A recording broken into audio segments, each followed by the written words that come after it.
ये भारत का जो नाम इंडिया है, इसे संविधान से जहाँ भी लिखा हो, जिस शब्दों में लिखा हो, वहाँ से इसका नाम हटाया जाए। इंडिया नाम की कोई भी वस्तु हमारे पास नहीं है। हम इंडिया को नहीं मानते। जितनी भी पार्टियाँ एकजुट हुई हैं सरकार, उनसे पूछिए कि प्रधानमंत्री बनेगा कौन। जी, जैसे तो राहुल गांधी को जानता कौन है, क्या है राहुल गांधी, होता रहता है। और संत इस बार 24 में किसके साथ रहेंगे? जनता भी सब हमारे माननीय प्रधानमंत्री मोदी जी के साथ हैं और संत तो हैं ही उनके, और यहाँ पर राम की ही सरकार रहेगी। कोई कुछ नहीं कर पाएगा। एकजुट हो ही नहीं सकते। पहले केजरीवाल से पूछिए, राहुल गांधी से पूछिए प्रधानमंत्री कौन बनेगा।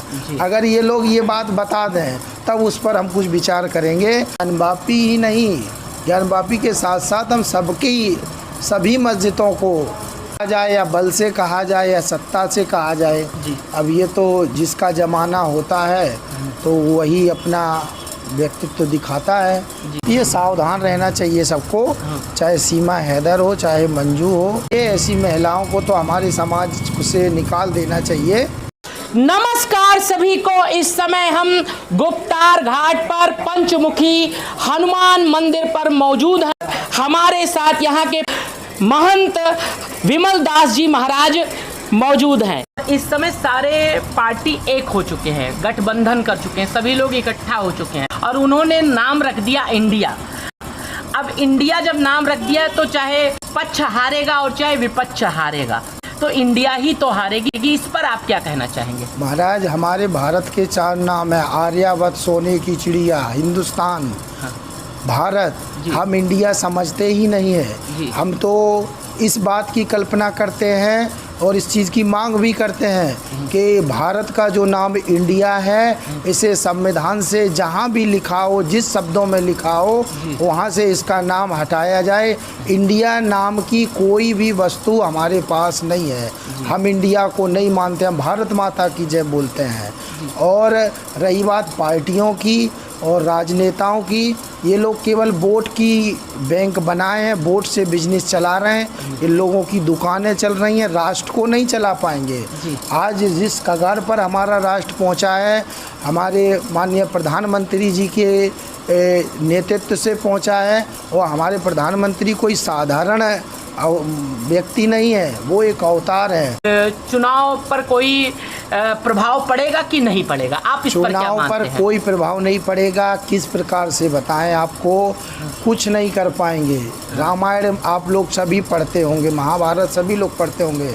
रामायण में जब भगवान श्री राम स्वयंवर के लिए गए तो अनेकों राजा बैठे थे स्वयंवर में, लेकिन बोले धनुष को तोड़ेंगे, सब लोग मिल के तोड़ेंगे। एक एक से प्रयास किया गया, सारी पार्टियों ने अपना बाहुबल आजमाया, लेकिन कुछ नहीं कर पाए। जब एकजुट हो गए, बोले एकजुट हो जाएंगे तो सीता जी का स्वयंवर किसके साथ होगा? बोले आपस में युद्ध करेंगे।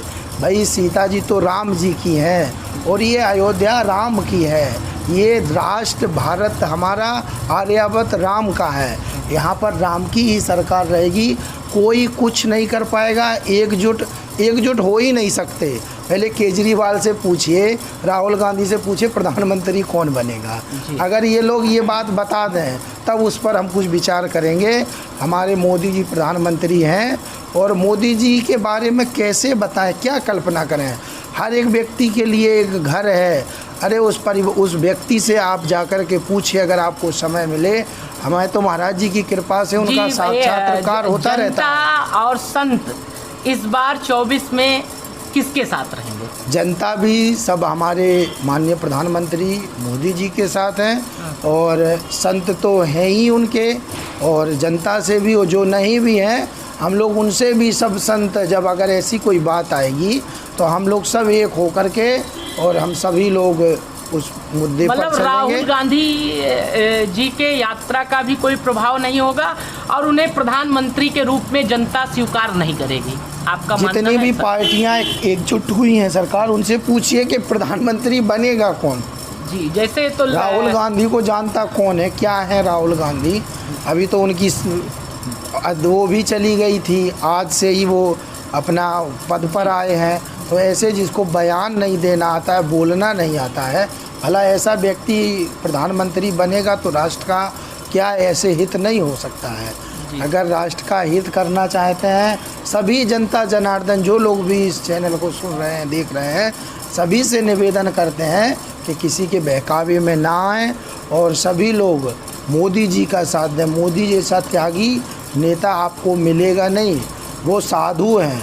अरे साधुओं को भी मंदिर का लालच होता है, व्यवस्था का वो होता है, उन्हें तो कोई लालच नहीं है। घर छोड़ा, माँ छोड़ा, बाप छोड़ा, यहाँ तक कि पत्नी भी छोड़े हुए हैं। जी, अगर कोई अन्य दल होता तो क्या राम मंदिर का फैसला आ सकता था? कभी नहीं आ सकता। कल्पना ही नहीं कर सकते थे कि राम मंदिर इस प्रकार से बनेगा, कोई ऐसा मुद्दा होगा, कोई ऐसा प्रधानमंत्री या मुख्यमंत्री आए। ज्ञानवापी का मामला है, इस पर आप क्या कहना चाहेंगे? आप लोग स्वयं जाएं, ज्ञानवापी का दर्शन करें, उसमें अगर तथ्य हैं, आप लोग वीडियो रोज़ रिसर्च हो रही है तो रोज़ त्रिशूल देख रहे हैं, जैसे कि महाराज जी ने भी बताया है, भगवान की प्रतिमाएं देख रहे हैं, उनका दर्शन कर रहे हैं, तो किसी मस्जिद में प्रतिमाओं का होना, त्रिशूल का होना तो नहीं वो सूचक माना जाता है।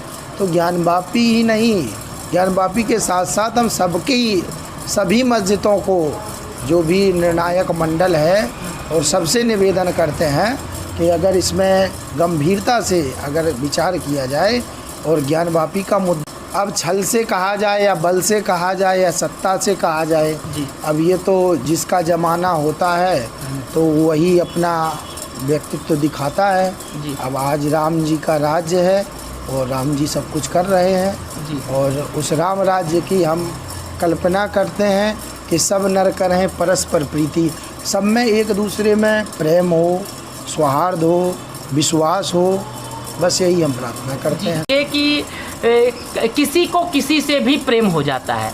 कोई लड़की जो है पाकिस्तान चली जाती है, चाहे वो मंजू की आप बात मैं करूं, और चाहे कोई लड़की जो है पाकिस्तान से भारत चली आती है, तो कहीं ना कहीं ये संस्कृति पर और युवाओं पर कोई गलत प्रभाव तो नहीं पड़ जा रहा है जो है, इस पर संत कैसे सुधार करेगा? अभी धर्म सभा की बैठक थी अहमदाबाद में, उसमें माननीय गृह मंत्री जी भी थे और सभी पूज्य संत चरण थे, गुरुदेव भगवान के साथ दास भी था। इस पर विचार विमर्श हुआ है और इस पर गहन अध्ययन और गहन रिसर्च चल रहा है। ज़्यादा से ज़्यादा इसमें हमारा मोबाइल और बच्चों के पहनावे से ये सब बातें जुड़ी हुई हैं। एक मंजू जो 2 बच्चों की माँ रहती है, वो पाकिस्तान चली जाती है, तो ऐसे महिलाओं का बहिष्कार होना चाहिए या नहीं होना चाहिए? एकदम होना चाहिए। ऐसी महिलाओं को तो हमारे समाज से निकाल देना चाहिए। सीमा हैदर पर आप क्या कहना चाहेंगे? अब सीमा हैदर मतलब सबको समझना चाहिए, सबको उसकी गतिविधि को देखना चाहिए। हाँ। और भारत है, हमारा भारत देश है, मेरे देश में मेहमानों को भगवान कहा जाता है, लेकिन विश्वास भी नहीं करना चाहिए। ये सावधान रहना चाहिए सबको, चाहे सीमा हैदर हो चाहे मंजू हो। तो इस प्रकार से महाराज जी ने अपने बातों को रखा।